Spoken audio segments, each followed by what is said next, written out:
Ahoy, hoy, team. Here we go. The idea of self in community and the body of Christ. So going beyond the society's idea of self is just the you, just the me. Sure, that's a part of it. But in Christianity, we teach it doesn't stop there. And when it does stop there, that can be quite dangerous and a very lonely place to be. So here we go. So what we've talked about so far is... maybe my thing will work and maybe not. There we go. Recap. All right. I hope you can see this. I'm doing my darndest. So we've looked at self as an individual, false self, true self. We've looked at self seen in Scripture where God says to Jesus, "This is my beloved in whom I am well pleased." And we need to hear that God calls that in all of us as well. But in our Christian message, we teach that we don't stop there. It's not binaries or dualism of this or that. It's the idea of both and. So you are who you are in yourself by knowing who you are, but then also about how deeply you are connected to everyone and all of God's creation around you, and how that is also wrapped up in your identity. So I want to talk about the Trinity. And so this teaching and the Christian teaching of the Trinity, this has everything to do with identity and everything to do with connection and identity found in relationship. And it's because God and God's self is relationship. So the image of God is God as love. And so if we're going to look at the Trinity and we're going to look at how that has to do with relationship, it's this, that you have God the Father and the Son and the Holy Spirit. That's the Trinity. So a little fun fact, side note, when you pray in the name of the Father and the Son and the Holy Spirit, you're not praying in your name. You're taking a minute to step back from all of these things that you might be drowning in or discouraged with, and you're saying in the name of the Father and the Son and the Holy Spirit, God, I need your love. I need your mercy because mine isn't enough. Help me to step apart from that, to just sit in your presence of love and mercy. Anyway, so you've got God the Father, Son, and the Holy Spirit. So what does that look like? That looks like you've got God the Father, God the Son, God the Holy Spirit. And what that is, what God is the perfect giving, receiving, and trusting of love. Giving is not forcing. There's no love in forcing. Giving is not taking. There's no love within taking and expecting. Love is in the perfect giving and receiving of love, and also trusting and then self and connection. So the Father can be the Father. It doesn't have to be the Son. The Son doesn't have to look exactly like the Father and vice versa. No. The Father can be the Father and love the Son and still love the Holy Spirit. There's unity, not uniformity. And so you see God the Father gives love perfectly to the Son, who receives it, perfectly receives it. And the idea of perfect, it's not the secular idea. If you're thinking of perfection, doesn't exist. Perfection is all that is separation of like you've got to be this or that, and if you're not, then you're not perfect. Okay? The better translation is wholeness. A completeness, which goes beyond this or that and good or bad or anything of separation, and has everything to do with connection. So anyway, so there's the giving and the receiving. So the Father gives love to the Son, who receives the love, and the Father can only perfectly give the love, trusting that the Father will be filled with the love from the Holy Spirit, you see? To live a life trusting in goodness, trusting in God.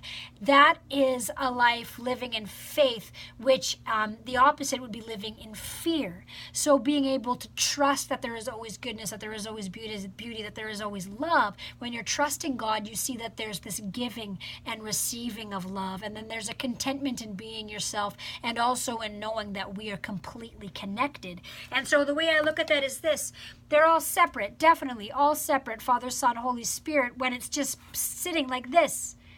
But when it enters the sacred dance, it becomes one. And so the Christian teaching would be this, that this moving love, force of love and giving and receiving is alive within each and every one of us. And so this within me longs to be seen and connected to this within everyone else. And the beauty of this is that when I realize this is in me along within everything else and all of God's creation, then all of a sudden I have to love and protect and be for all of God's creation and be for the connection of all of God's creation.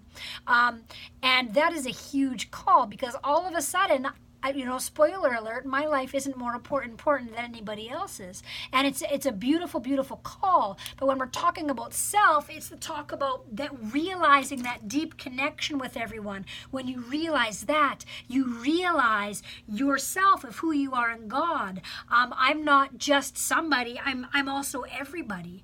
My suffering isn't just my suffering, and in my life story, it's connected deeply within everybody else's. So even all of my story then is recapped in this love. So even my sufferings can be used, can be redeemed, can be used to connect. Like the young man with Father Gregory Boyle.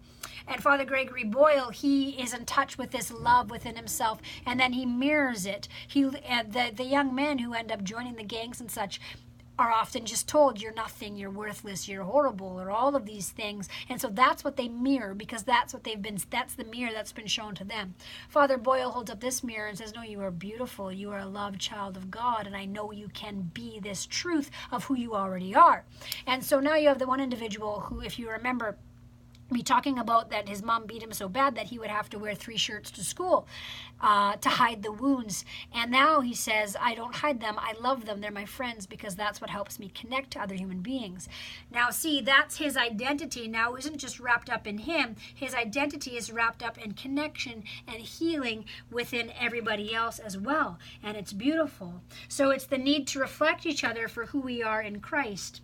And so the idea that the Trinity is a sacred dance connecting us to all of God's creation, nature, everything, animals, everything, all of God's creation. So the very nature of God is to seek out the deepest possible communion and friendship within every last creature on earth.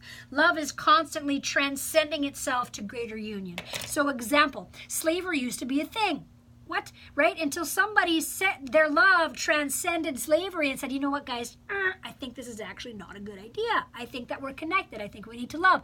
Name all of these big movements in all of history. So all the way to, all of a sudden, some person was like, maybe we shouldn't be only, drinking out of separate water fountains and stuff. Maybe we're actually quite connected and everybody should have equal rights. Right? Society went, what? But there's that's that God's love. That's transcending everything and takes anything that has separated and connects. So you see that with somebody saying maybe we shouldn't be taking people from their children from homes and putting them in other schools. You know what I mean? So all of a sudden my identity, as I realize that myself is wrapped up in this body of Christ in everybody else, then that has to matter for me. Then I need to try to heal any of this brokenness and the things that separate. And there's many things happening in our society where we get scared of something or we hold ourselves above other people. And if you're truly looking at this love and this body of Christ that is within everybody, you can't do that. Then all of a sudden I have to care about other people's rights and that other people are loved. And then all of a sudden when you're looking at this idea of Trinity and it's not this or that, all of a sudden you have to love everybody, and it's not about male or female, and it's not about Jew or Greek, and it's not about any of these things. It's about this great heartbeat of life that is within everything, always. And so that takes us away from this idea our society teaches about the great I, like me, I'm the only one that matters. That is unhealthy. That is a lonely existence.